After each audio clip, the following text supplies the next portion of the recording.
Desert Sanctuary with Karl and Laura Forehand. Often when we have doubts about religion, or we want to be contemplative, or simply ask questions, it can feel like we are wandering out into the desert. We would like to welcome you to our sanctuary, the Desert Sanctuary. We've tried to pick guests that resonate with our fellow friends and seekers here in the desert. Our hope is that you will find life for your body, soul, and spirit. And now, here is our show.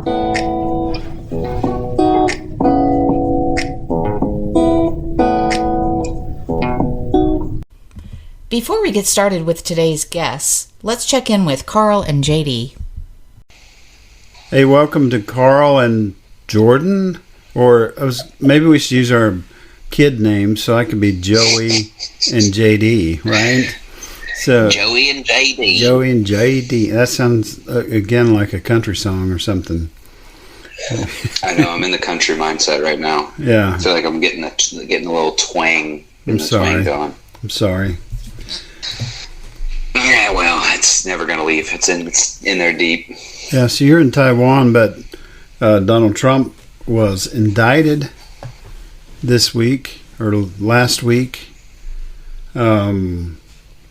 Thankfully, Marjorie Taylor Greene and George Santos showed up there.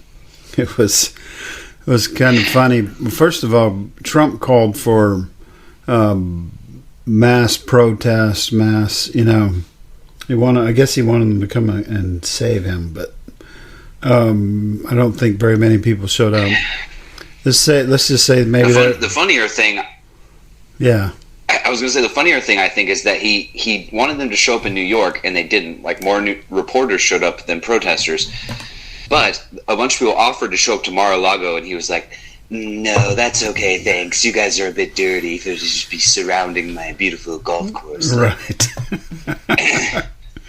Exactly. He was just like, "No, thank you. No, thank you." Yeah, not here.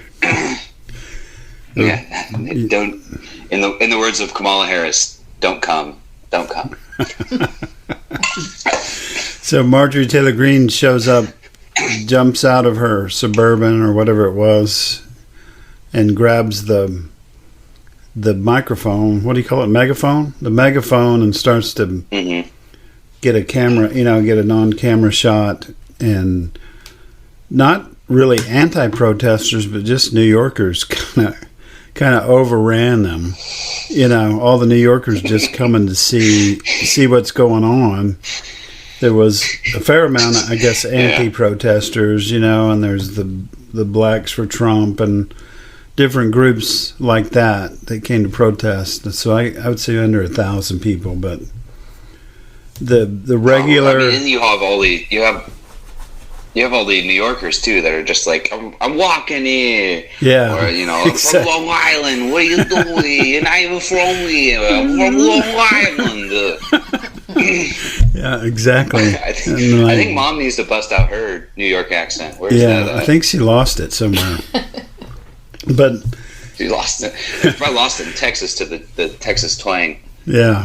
Some Marjorie Taylor Greene's trying to rally the troops, on her megaphone, and she's this little short thing, and the crowd's just overrunning her, and you get her and Santos running for the ride, jumping back in their ride and leaving the scene. I guess maybe they went to Mar-a-Lago later to watch the speech, but probably it's. It's interesting that Marjorie Taylor Greene, I guess Santos has admitted it now, but I figured she'd be mad at him because she was really worried about Jewish space lasers, and Santos was at first lying about being Jewish. He invented those, right? Interesting friends. Yeah. Yeah, maybe they were like fake. I mean, obviously the Jewish space lasers were fake, so maybe they were created by Santos. Yeah, obviously. He does Interesting everything. Theory. He is such a magnificent human being. And Marjorie Taylor Greene made an interesting comment. She said something to the effect of, well, if they can arrest him, they can arrest us for our crimes. Like, that's what happens when you commit crimes. You get arrested for line. Yeah, I love that line from the Republicans. Like, well, if you can arrest a sitting president, you can arrest anyone. Well, like, oh, yeah, no shit. Isn't that the point of the law? Like, well, we thought we were safe because we like jerry rigged an office. We like gerrymandered our whole district. We thought we were good now. Yeah. That's not how it's supposed to work. Yeah. It also sounds like you're kind of admitting that you're committing crimes. Yeah. It really is quite amazing when you look at, like, you know, Trump's campaign manager, his lawyer, his financial guy, just about everybody around him has done jail time since he was in office. And it's really amazing how... He's probably innocent, though. They're the law and order. Well, they're the party of law and order, right? Right. Well, now that's switching, though. They're not. They're less and less the party of law and order. They're more because everyone's. You know, I mean, it happened under when the FBI was talking about Trump too. Well, now we're anti. We fly the Blue Lives Matter flag, but only for the ones that support us. Right. The other ones are corrupt. They do what they say. Yeah. They're deep state. You know, even though the deep state, if that exists, is all cops. Like, it just doesn't really make sense. Also, they should love Kamala Harris. She's top cop in California. Sent a bunch of like poor black mothers to jail for drug crimes. So indeed, I don't understand where I don't think it's going to happen. the hate comes from. Anyway, I mean, she is half black, half Indian, so it makes sense that they hate her. got two reasons to hate her. Let's be honest. Yeah. She's quote unquote a foreigner and African American. So, and a woman. So anyway, 3 strikes. And now back to the Desert Sanctuary podcast with Karl and Laura Forehand. Hi, welcome to the Desert Sanctuary podcast. I'm Laura Forehand. I am here with Karl Forehand, and I really want to get to our guest today. But before we do, what do you have to share with us, the listeners? Yeah, I guess I want to share that I just recently finished publishing my second novel. And I say I did because I'm publishing it myself. Mm-hmm. And it was quite an adventure. But it was easier than I thought. And I think next time it'll be way easier. Mm-hmm. And get to keep all my royalties and stuff like that, have control, all those kind of things. So it was good. I look forward to kind of maybe collaborating with some other people and helping people get their books out and things like that. But hey, who knows? Yeah. Grandpa Publisher, Papa Publishing. Sometime I need to have a rant about that on this because you love it. Grandpa names. I'm not a fan of this. Sloan calls you Papa, and you're the one she wants. You love it. But what did she call me the other day? She called me Peepaw. Peepaw. Sometimes she calls me Pawpaw, so she obviously has an affinity for you. Well, I know that she loves me, but I think this was hijacked by the mothers. That's somehow. all right. That we have to have grandpa names. I was looking forward to being called Grandpa. And then they said, Kyle, no, that's not your name. So it's not. Said, your name is Papa. I don't want to be a Papa. I want to be a grandpa. But so now I'm Papa or Peepaw or Poo Poo or whatever it decides to call me. I know a guy that's named Doodah. His grandpa name is Doodah. Doodah. Wow. Yeah. It's bad, Kyle. Yeah. My mother, who was a grandmother, she's been a grandmother now almost 30 years. She wanted to be called Mima. So, but her mother, who was a grandmother, when she was 17, I was born, my mother was 17, and my grandmother refused to be called grandma. So we called her Mommy. So it was Mommy and Mommy.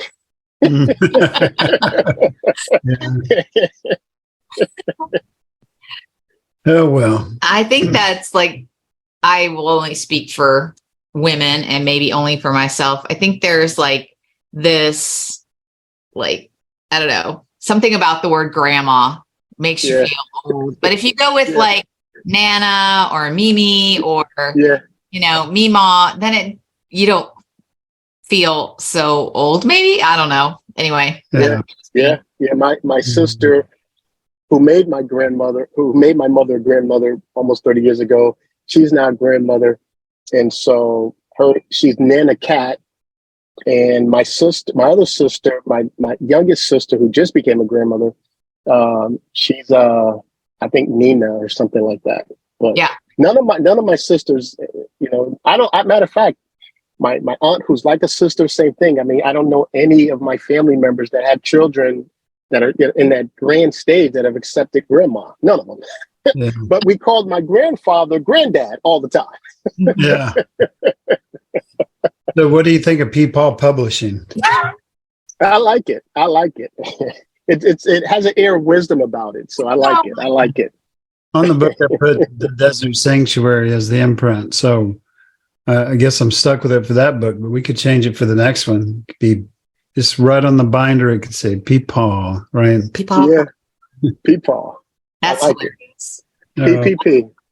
Well, we've kind of already dug into a conversation, but for those of you that do not recognize this very recognizable voice, we have Kyle Butler on the podcast with us today. Welcome, Kyle. We're so glad that you're with us today. It's always good to see your face. Thank you. It's always good to see you guys too. I love you guys. You know that. Oh, we love you too. Sure. Even my son, I talked to my son today from Taiwan, and all I said was, we're going to talk to Kyle on a podcast. And he said, "Oh yeah," like he knew you. He knows you, and he had favorable things to say. And that's even better. So nice, thank you. I appreciate that. But even better to be recognized for doing good. Yeah, for sure. We've been talking to people recently. We for a long time did deconstruction stories. Then we talked to a bunch of people, mostly women, about church harm and their stories around that. Then we went off on a tangent and talked to a lot of people about things we don't understand, about being witches and mediums and tarot readers, and talked to Dave the Mystic. And so all those people were very interesting, but we wanted to circle back around and talk to some people that mostly people we already know now, and talk about, we're calling it Stories from the Desert. And Stories from the Desert mean, I went through a deconstruction. I didn't really choose to reconstruct, dive back into religion, go back to an orthodox way of doing things or something like that. But I kind of chose to keep going. A lot of people warned me about don't deconstruct too far, but people out in the desert a lot of times say you can't deconstruct too far. So we want to talk to some people who went too far and now are thriving. So first of all, does that accurately describe you? Absolutely. Without question. Yeah. I on the too far topic, and I think that the reason why people make that phrase and tell us and have told us those things, and probably still tell people that today, is because for some strange reason, especially if you're in any kind of organized system, whether politics, religion, a social organized group or whatever, you want other people to believe what you believe, and for some reason that makes you feel comfortable. So when people say don't go too far, what they're really saying is, I don't want to be uncomfortable about where you are. It's not really about you. That is not a sincere statement for your protection. It really isn't. Not to protect you. It's really because they don't want to feel uncomfortable about where you are and your beliefs. Right. So I think it's not a genuine statement. It's just full of a very narcissistic perspective, because what's too far, right? Especially considering this one truth: all of us are born at zero. We're not born with any type of beliefs at all. And if going back to nothing is too far, then haven't I just gone back to my beginning? Yeah. I also feel like people, I love what you said about, control or uncomfort is what you said.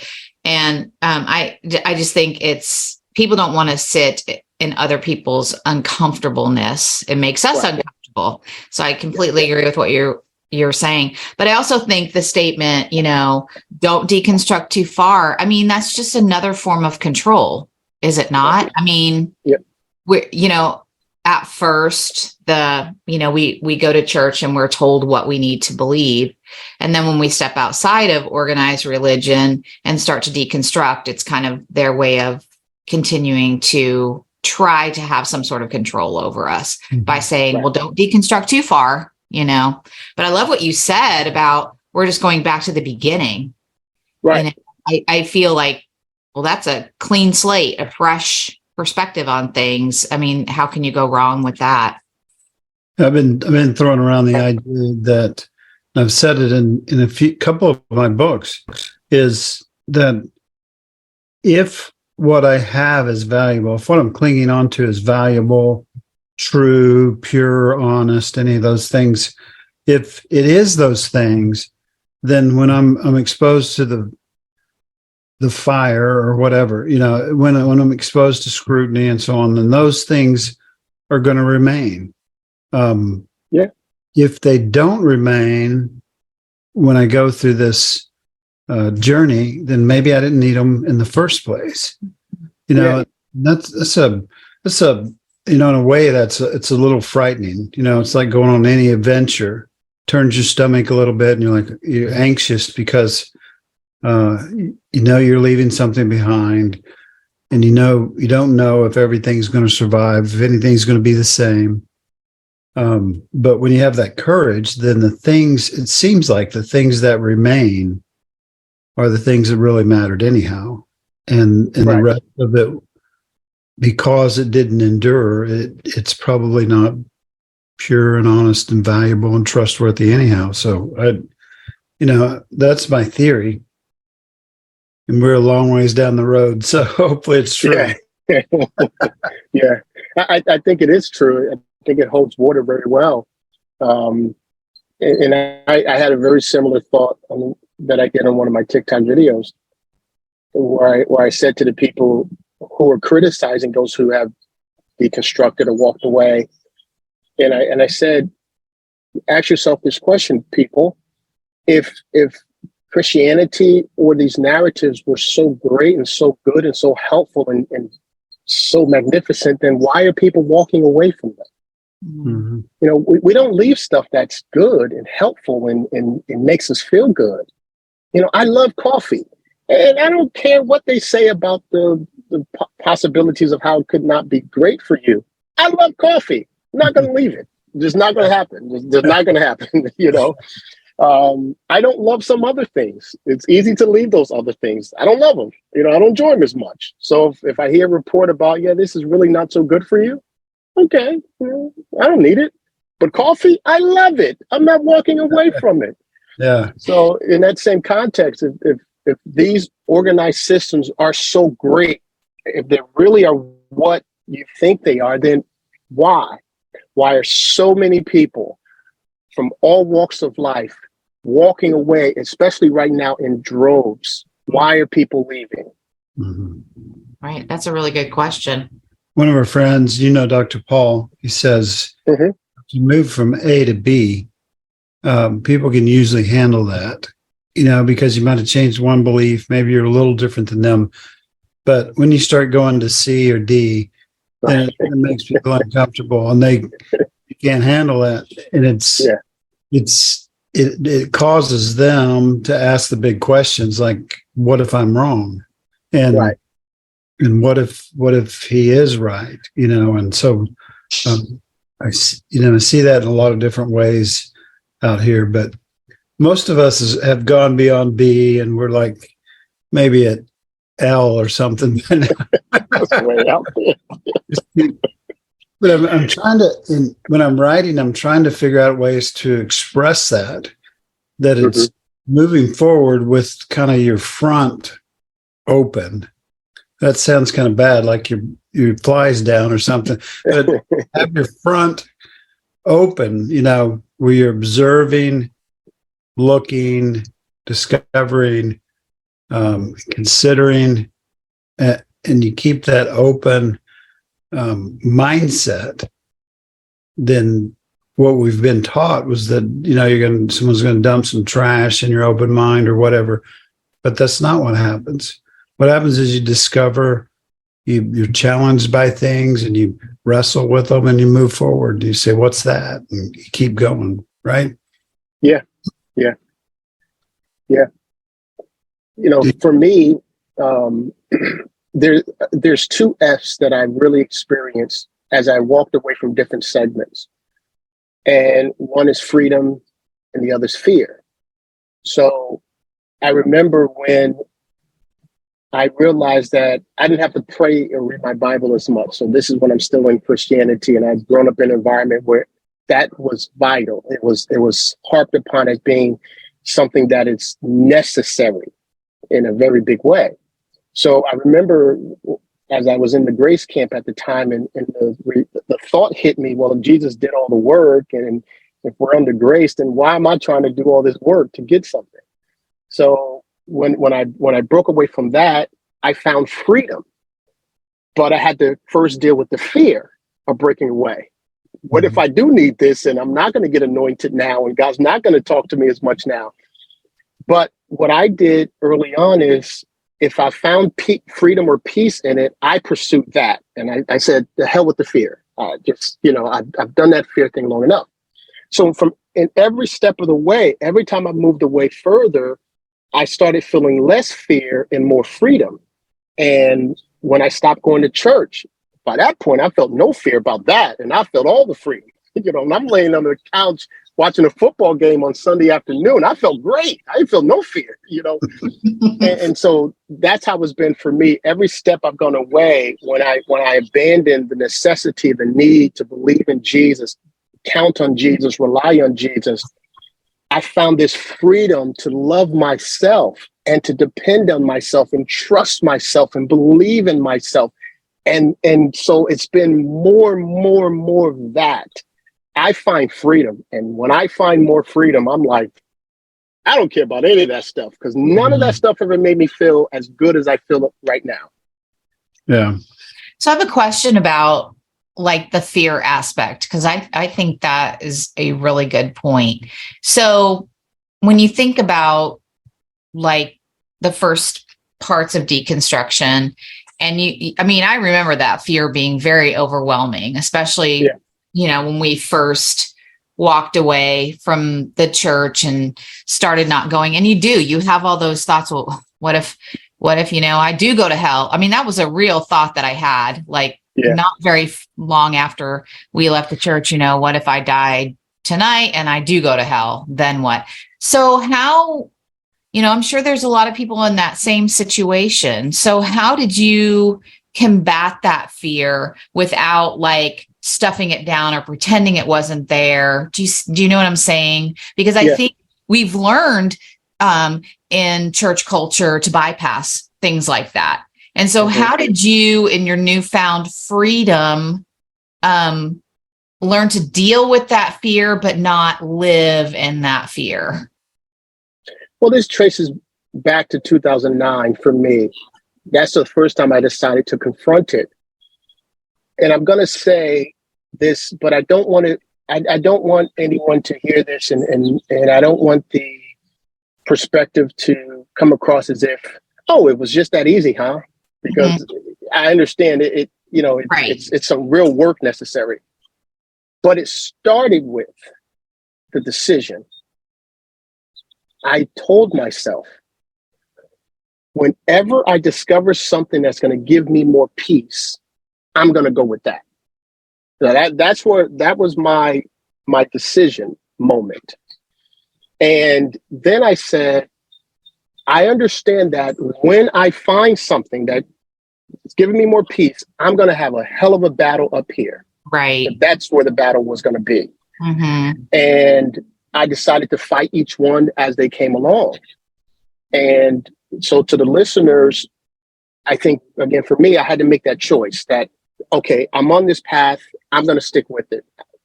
that's going to happen. If whatever it is, if I feel like it's giving more peace, I'm going to go with it, whether I understand it or not right now. I did not require understanding. I was looking for peace. And when I found the peace, understanding would come in time, I assumed, and it always did. So that was it for me. I made the decision, and then I just decided to stick with it. And it got easier over time. So again, I'm tracing this all the way back to 2009. We're 23 now. And obviously where I am today, anything I decide to do as far as moving away from or not believing in something is really easy because I've already fought the battle. And it is a battle, but it is a battle that you can decide that you're going to fight through, and you go through that process, however long it takes for you. I just would recommend and encourage you to stick with it. Stick with it, because eventually you're going to overcome it, because the fear you feel was instilled in you over time. You didn't wake up one day and all of a sudden you had all this fear. It was instilled in you over time. So just like it came over time, it'll leave over time.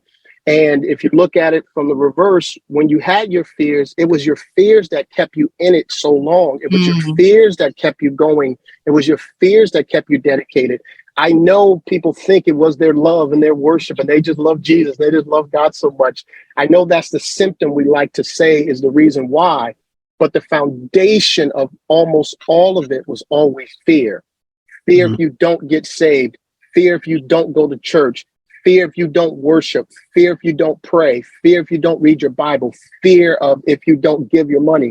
It was all built on the foundation of fear. So fear kept you in it, and you develop that fear over time. So you can get out of it the same way. It just takes some time. Right. What I hear you saying, or the message I'm receiving from what you're saying, is that trust yourself. Yes. Believe in yourself. And I love that when you feel that peace, that's the direction that you need to be going. Yeah. Really good.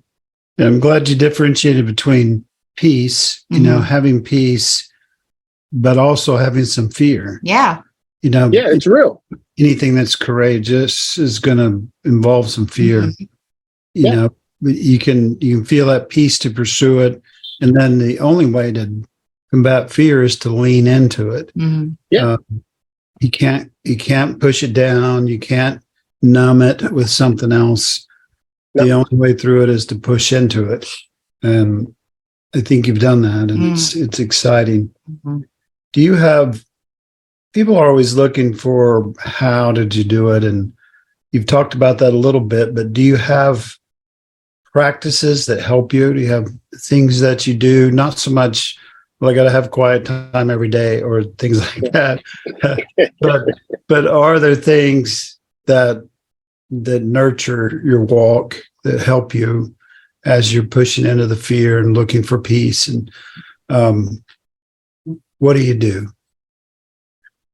You know, for me, because I was so systematic and regimented in a structured way of doing things, how much you pray, how much you fast, how much church life you go to.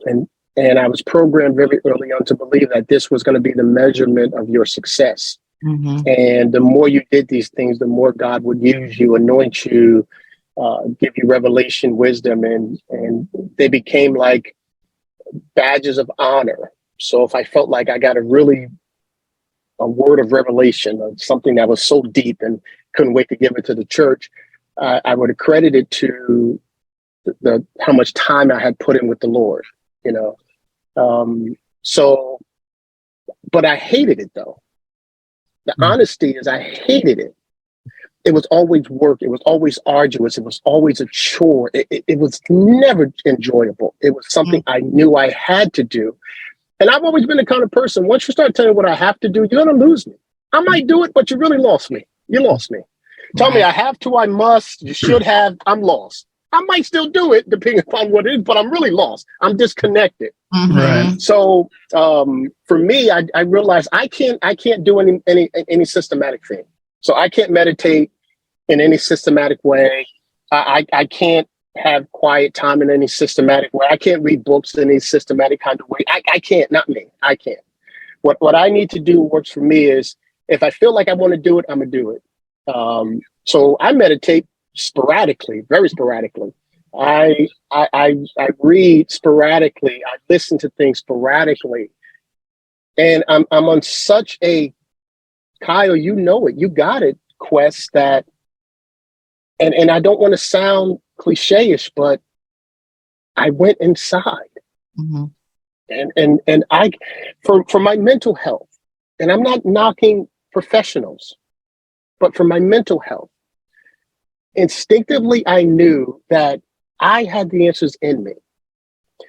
For my understanding of what all this means, I just go with what I get the best feeling of inside of me. Hmm. You know, little key little things. I heard someone talking about this morning on a TikTok, and they said one day they woke up and they were kind of like in between sleep and being awake, and they heard while they were still kind of asleep that in the skin of a lemon is the nutrients necessary to cure cancer. And when he woke up, he remembered this. So he did some research and he had found some medical articles and journals where there's something in the skin of lemons that is proven to kill cancer cells.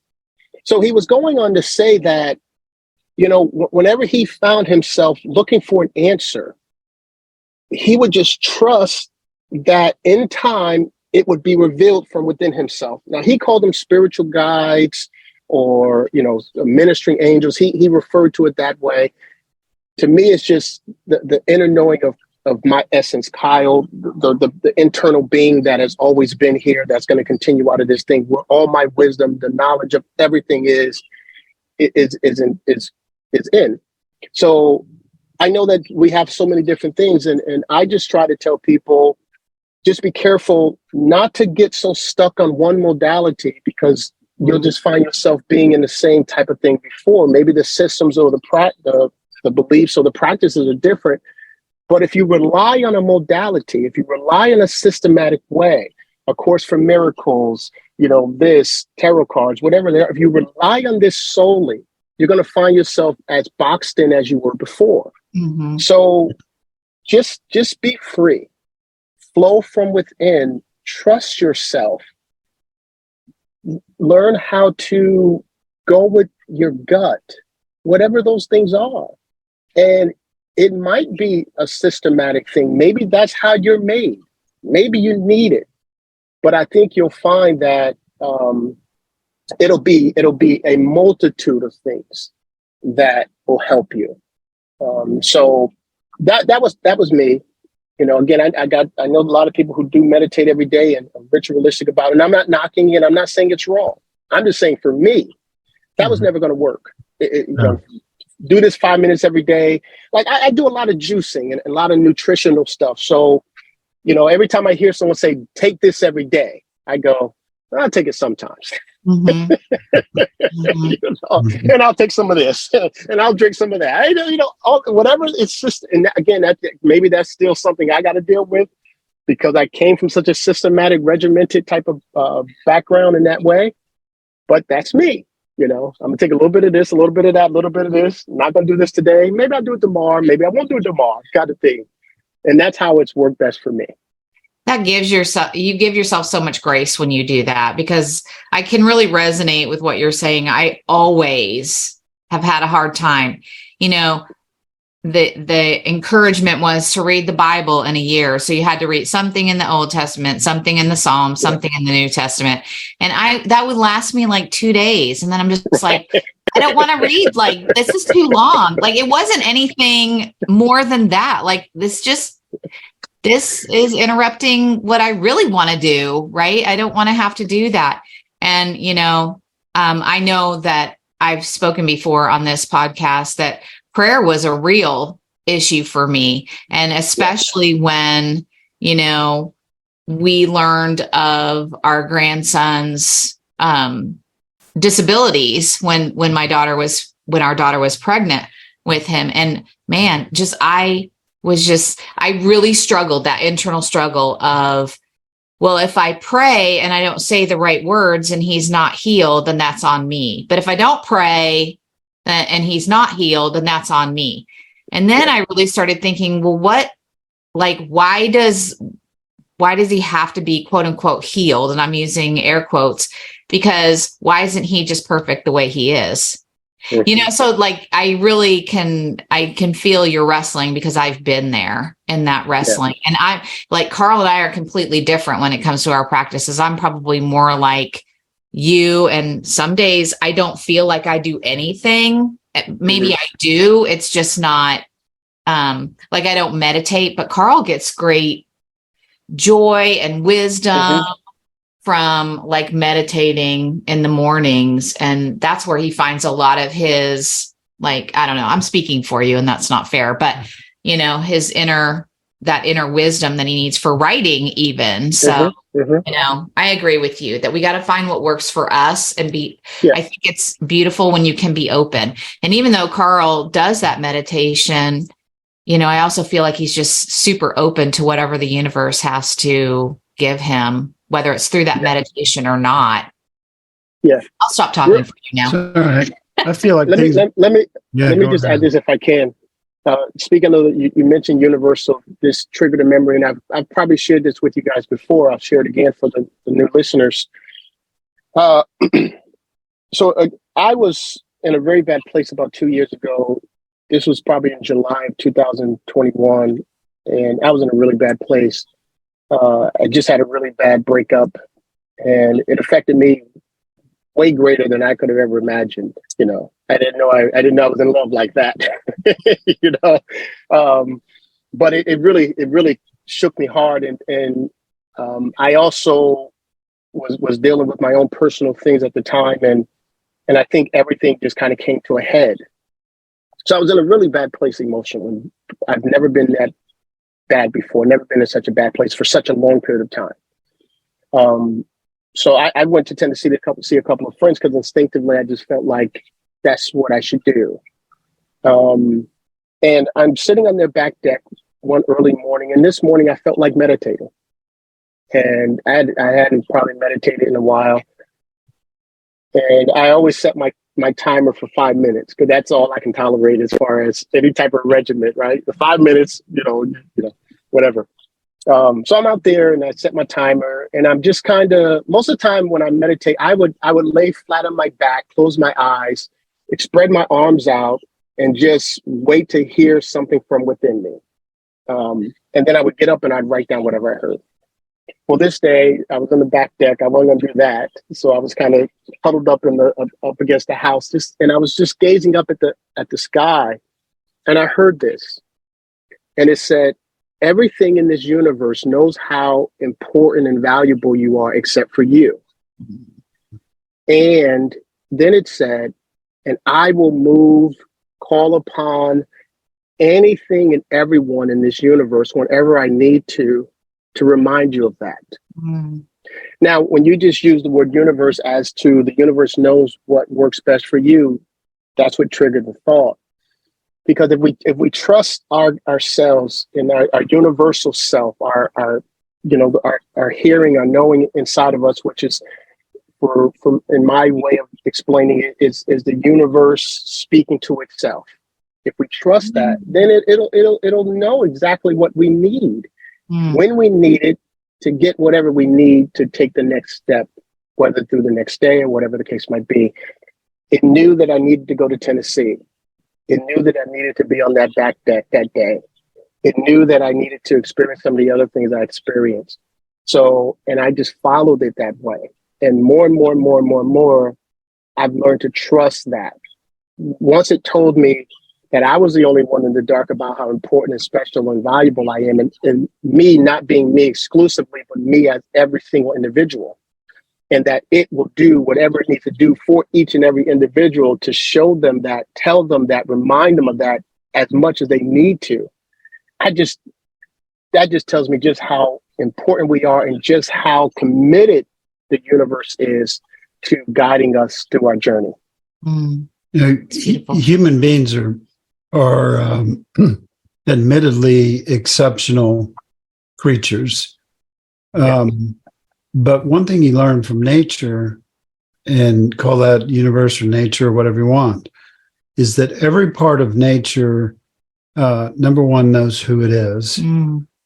and number two, they know what they're supposed to do. And Yeah. we're the ones that are confused by that. Right? You know what I mean? True. Yeah, We- yeah, But part of it is because, there's this thing of watching people that succeed and seeing what they do and kind of following that. I think that's a helpful thing. Yeah. But what it turns into is, well, the church says I should, my family says I should. To get a woman, I need to do this, all of those things. And we just get so muddied that I think a practice is whatever gets you to the point where you can trust the real stuff, just like the bird outside does. How does a bird know how to build a nest? It not only knows that it's a thing that builds nests, it also knows how to build them. And where does that come from? It's the same knowing, the same trusting, that we were born. I think when we talk about intuition and inner knowing, I think it's helpful to also think about like what we're doing with this series is saying who's succeeding in the desert and what are they doing. It's helpful to look at that, but you can't just say, what is everybody else doing and what is everybody else thinking? Here's a 10-step program. It has to be married with, do I get a deep sense of peace about this? right, exactly. Not if it'll make me, I'm popular in the church or popular at work or my family will love me more. It's, what do I feel deep inside? Mm-hmm. That's, we all talk about that. It was really hard to explain. Yeah, for a while there, and before I even got to this point, I just instinctively knew that I should listen to people like Dr. Joe Dispenza and Bruce Lipton and Greg Braden and Abraham Hicks and people of that nature. And I was doing that almost every day for a while. And I think for me, because I still listen occasionally if I see something that catches my attention. But I think for me, I needed to do that to learn the science of how this stuff works, much like the bird. I love watching these shows about nature and birds, especially the bird family. These little chicks, they're with their mom, and the mom is showing them this and showing them that.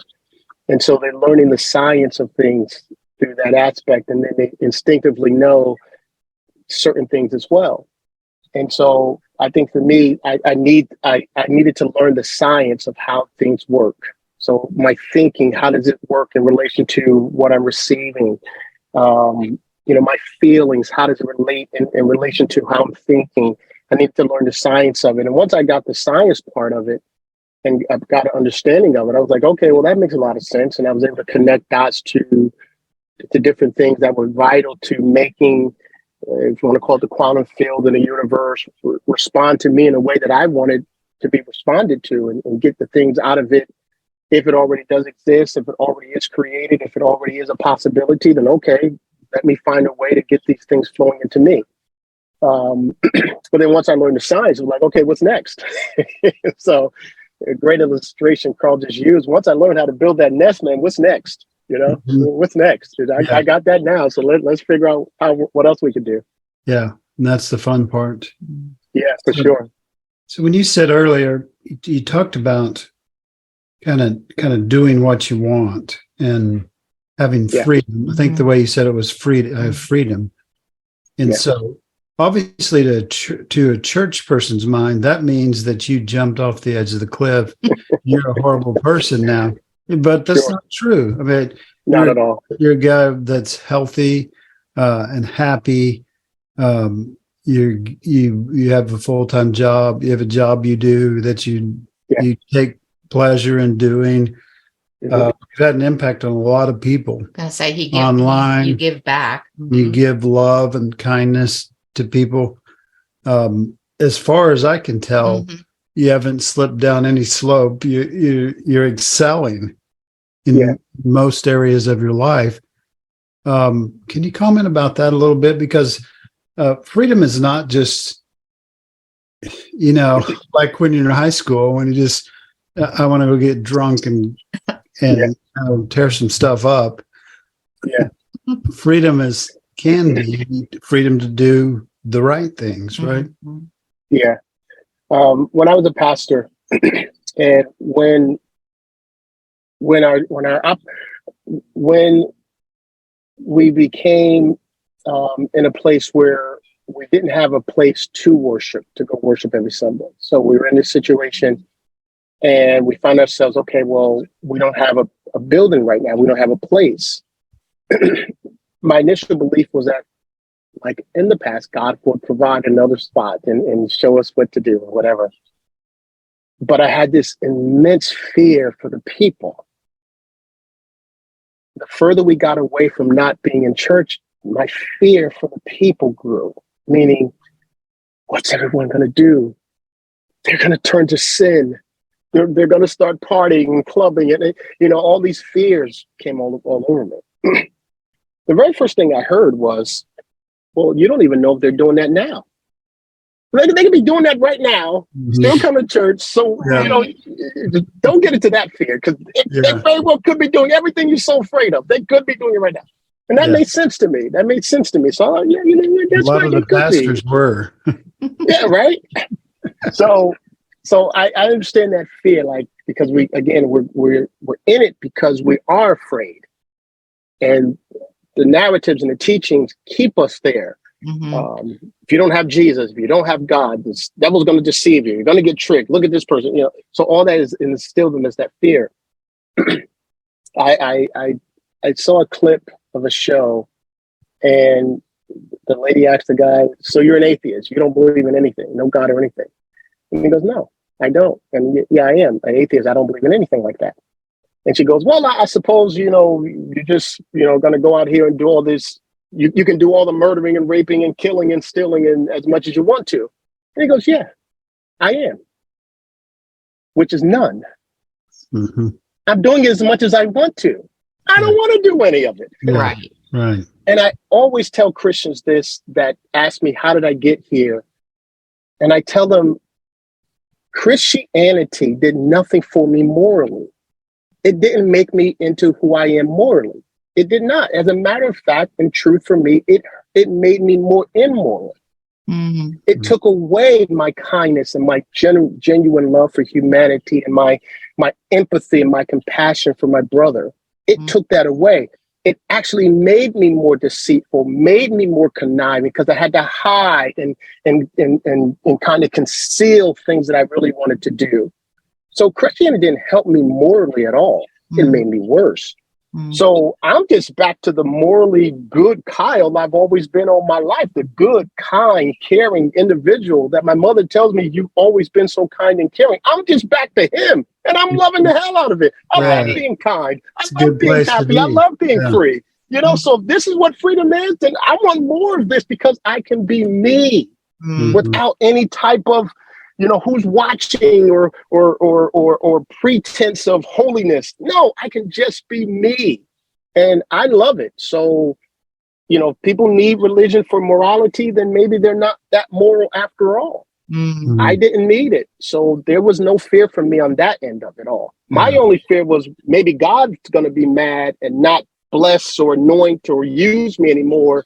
And, I don't know if I can handle that. But once I got rid of that narrative, screw that. I don't want to be used by you anyway. I'm not no piece of tissue. Right. So one of the things that was impressive to me, we have at times looked at tarot cards or oracle cards, and I went and got an actual tarot reading not too long ago. awesome. And the lady that did it, laid out these cards, and what was amazing to me was that it told a story. And I told her, one of my struggles is I want to be accepted by the group, and so all the years I've been in church, nobody's told me this. But she told me this. She said, you need to stop striving for acceptance. She said, you're already accepted. you're already, the emperor card came up and she said, you're already a leader. You're already, and since then, in the past few weeks, just it feels like I've learned and grown and accepted that more than ever in my life. So most of my family would be very worried that I went to a tarot reader, but I'm not sorry at all. And no, I've had several. Yeah, I've had several myself. Yeah. I forgot what I was going to say now, but it was, I think the reason, like, we are told in church that we are accepted, but if we do, right. If we do X, Y, and Z, or we are accepted until we break some unwritten rule. And I think that, man, that just really messes with you. And so it doesn't surprise me really that, you had all those years in church, even from the time that you were little, and you might have been told, those were the words that you heard, that you are accepted, but the action behind that wasn't there, Yeah. And so that can play like mind games with you. And so you never truly feel completely accepted. Yeah. Because it's so easy for them to find a reason to reject you. Yeah. Yeah. It's there are two types of acceptance in the church world. Both are incredibly demoralizing to our own self-worth and self-love and self-acceptance. One is the church type acceptance that you're speaking about is as long as you're agreeing, saying amen, not causing any problems, going along with protocol, your brother and sister so-and-so in good standing. The moment you raise questions or do something different or allow your children to do something different or whatever, you're going to get shunned. That's going to happen. It's inevitable. You will get shunned. And then two, your worth, your humanness, your life, your existence, then is only accepted now because you're in a Jesus character. It's only now accepted because of this. And I don't know if people understand how psychologically this plays such a horrendous job on our own self-worth and stuff. Yeah. I was thinking the other day about that scripture, and I may post about it at some point. It says, we now have peace with God because of Jesus. Like, what the hell? Like we had no peace with this God thing before that? Or the only reason why we have peace with God is because of this Jesus person? That tells me psychologically, subconsciously, unconsciously that I'm nothing. I'm worthless. I'm no good. And that will stay inside of you. And you won't even realize that you're functioning out of this mindset and this reality until you come out of it. So it's such a devastating and destructive and demoralizing narrative that comes out of that, because we're not told we are accepted as is. We're not told that in that environment. We have to come out of the environment to be told that, and that can be affirmed in us. And I love the way you said it, Laura, about your grandson. Well, why isn't he perfect the way he is? Right. Like when you were telling the story, I started immediately thinking about my nephew who has autism, and we prayed and we've done all that stuff for years and no results, of course. And then when you said that, I just saw Kyron in a whole different light. What if he's perfect as he is? Yeah. Now, I don't particularly like it. I wish he were different, but that's not me. It's him. So I need to see him as being perfect and fully embrace him as he is. And if he gets better, great. Then he'll be perfect better, I guess. I don't know. Maybe not even better. I don't know if that's the right word now in the light of that reality. Right. But I love that. That he's perfect the way he is. That's just deep. It's really deep in a good way. I agree with what Laura was saying too, that So we're kind of scared into joining that group. And then when we join the group, they call it things like family. This is your family. And I want you to, be secure in that. This is your family.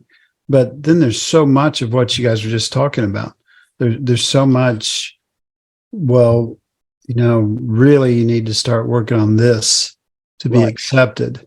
And like Laura always talks about, those rules change, and sometimes you don't know. They just change. And so you don't ever know whether they're going to accept you or, circumstances might cause them to ignore you altogether or mistreat you, of course, in a Christian way, kind of, right. I think it's traumatizing. Well, that's what I was going to say. It's all trauma. And we wonder why, when we come out of organized religion and begin our deconstruction journey, that we have all these things that we've been talking about that are going on inside of us, because, your body is going to hold on to that. I mean, trauma happens at a cellular level. I mean, you've got to work through that stuff. And I think the three of us here and just all the people that you've probably talked to, Kyle, and that we've had on the podcast, can attest to that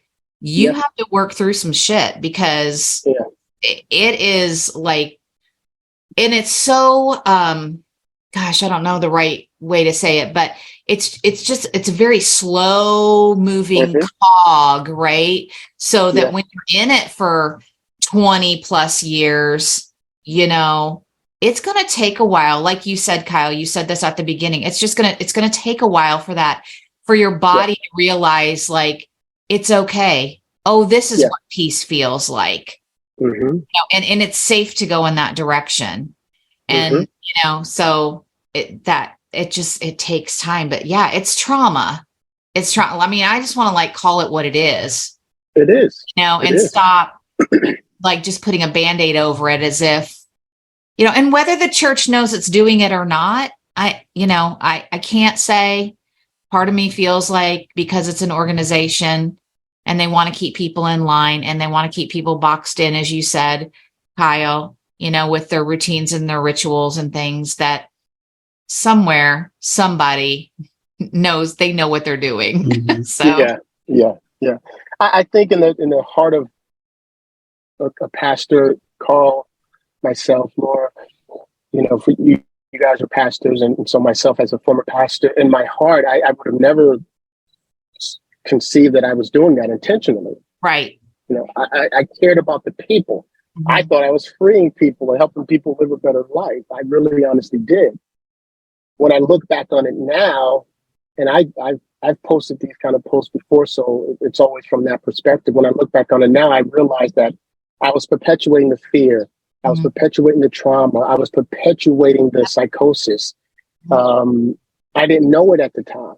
Right. Now, there were some things, and I can honestly admit, there were some things I said intentionally to keep a certain level of fear in place, to keep a certain level of control in place. There were some things I said intentionally, where I tried to invoke more participation through guilt. God has done so much for you. Why won't you come to church more faithfully? Like, come on, God is expecting more out of you. Yeah. I would sometimes, to push my own personal agenda on young women from not having sex, I would try to guilt them into thinking about the ideal that you're looking like a slut or a whore if you're sleeping around with different people. I do remember forming those thoughts with that intent. So I wasn't completely clean. But you think the ends justify the means, because you think you're still trying to help them. So you use these little tools because often you're trying to help them. I'm trying to see that young lady say, you know what, I'm going to keep my legs closed and I'm not going to sleep around anymore. So, but it's still all bad. Yeah. It's still all bad. Yeah. And I mean, and we Karl and I have talked many times about how that was, I mean, we were there. So we're not like, trying to throw too much shade on anything, because we were in it too. And we use some of those tactics too. But I do believe, because it's an organization, like a lot of that is funneled down. A lot of that is funneled down to the pastors. You and Karl, you had, I'm losing my words today. Forgive me. But it's like you kind of had some things that you had to make sure you were getting across to your congregation, right? And that was coming from the top down. And you wanted to keep your ministries too. So sometimes you had to play the game and do what you had to do. So we totally get that. I think that, like the high ups in the Southern Baptist denomination, or whichever denomination you want to talk about, I just think there's some type of, we got to keep control over this. Oh, for sure. We got to funnel that down. So, yeah. So what advice would you give, Kyle, to desert dwellers, people that are out there and that are searching? And as scary as it might be for you, as confusing as it might get at times, whatever those feelings are, I'm going to always encourage people to enjoy the journey. Find the joy in the journey. You're going to have confusing moments. You're going to have fearful moments. You're going to have feelings of loneliness at times. But find a way to enjoy this journey. You're here for a reason, because it never felt right or started to not feel right anymore. You have a lot of questions. You didn't feel inner peace or inner joy, and you started to explore. And your journey took you to where it is now. And you keep going, but enjoy it. It's going to be perfectly okay. Wherever your destination is, you're going to be perfectly okay. So enjoy the journey. Life is meant to be a journey of discovery, exploration, and excitement. And sometimes when we're exploring and looking for exciting things, we find things that, oh, okay, oh, wow, then okay, hey, oh, hey, but we keep going, Right. So enjoy the journey as much as you can. That's great advice. Also, I think you are a wonderful resource for people. So how can people get in touch with you? I think that you are like such a voice of wisdom, and you've been through it, right? You've been through it. So if people are just starting to go through it, how can they, if they want to touch base with you, how can they do that? Well, for $69.99, they can, they can have a 10-minute consultation, and then we can talk more after that. No, but sow that seed. But I'm so accessible. I really am. I just had a conversation with someone who found me on TikTok just on today's Sunday, so Friday, and he inboxed me Friday morning, say, "Hey man, I just want to kind of talk to you. I would love to know how you got to where you are." I said, "Sure." And he called me within a few moments, and we talked for almost 2 hours. I'm incredibly accessible. I love the dialogue, and people are curious as to how I got here. And I share my story without trying to tell you that your story is wrong, because we're just dialoguing. Right. So you can find me on social media, email me. I talk to people. I'm always talking to people. I would love to talk to you. If you want to, and if you want to just share where you are in your thoughts, and I'll listen, and I'll share mine. And my sharing of mine is not going to be to convince you to think like me or feel like me or do what I've done. It's just to let you know that I'm here and this is how I got here. So awesome. Thanks so much, Kyle, for being on the podcast today. You're welcome. I love you guys. I really love do. you too. Yeah. For those of you out there that are listening, as always, be where you are, be who you are, and be at peace. Thank you for joining us today on the Desert Sanctuary. Remember, all that wander in the desert are not lost. We hope that you know You are seen you're heard. and you are loved.